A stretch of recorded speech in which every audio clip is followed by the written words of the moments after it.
একটা হাদিস আল্লাহ রসুল বলতেছেন যে দুনিয়ার শাস্তি কি।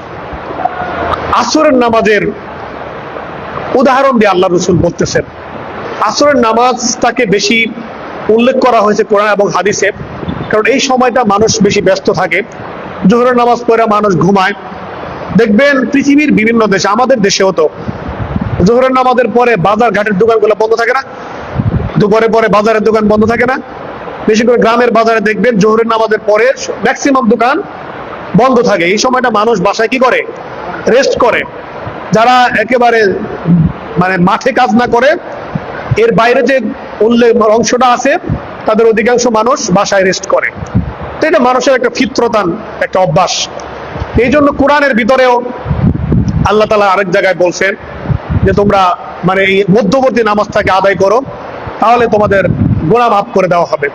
এখানেও আল্লাহ রসুল বলতেছেন যে আল্লাযী তাফুতুহু সলাতাল আসরি কাআন্নামা বুতিরা আহলাহু ওয়া মালাহু, যে ব্যক্তি নাকি আসরের নামাজটাকে ছেড়ে দিল, ফৌত করে দিল, তাফুতু সলাতাল আসরি, আসরের নামাজটা যারা ছেড়ে দিল, আল্লাযী তাফুতুহু, যারা আসরের নামাজটাকে ছেড়ে দিল, তার দুনিয়ার ভিতরে এমন পরিমাণ ক্ষতি হইল, তার ক্ষতির পরিমাণটা পরকালীন জীবনে অথবা দুনিয়াতে এমন ভাবে জমা হবে, এমন ক্ষতির মুখোমুখি সে হবে, সে উতিরা আহলাহু ওয়া মালাহু, সে তার পরিবার, সে যেন ফাঁকা আন্নামা বতিরা আহলাহু ওয়া মালাহু, সে যেন তার পরিবারটাকে এবং ধন সম্পদ বলতে তার দুনিয়াতে যা কিছু আছে এগুলোকে সে ধ্বংস করে দিল।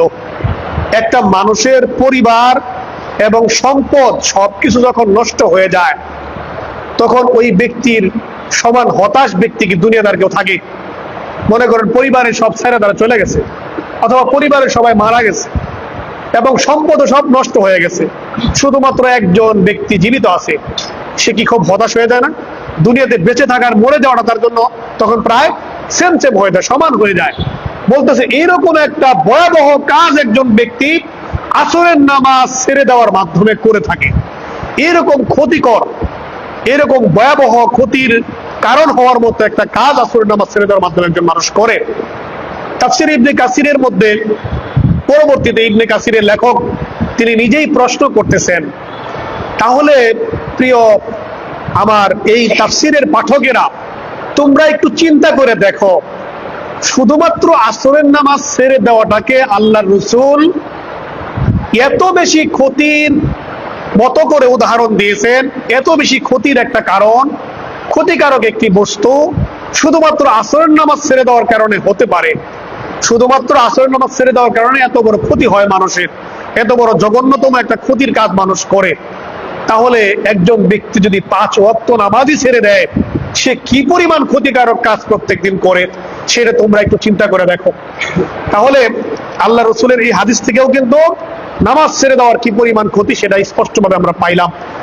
সর্বশেষ আজকে যেহেতু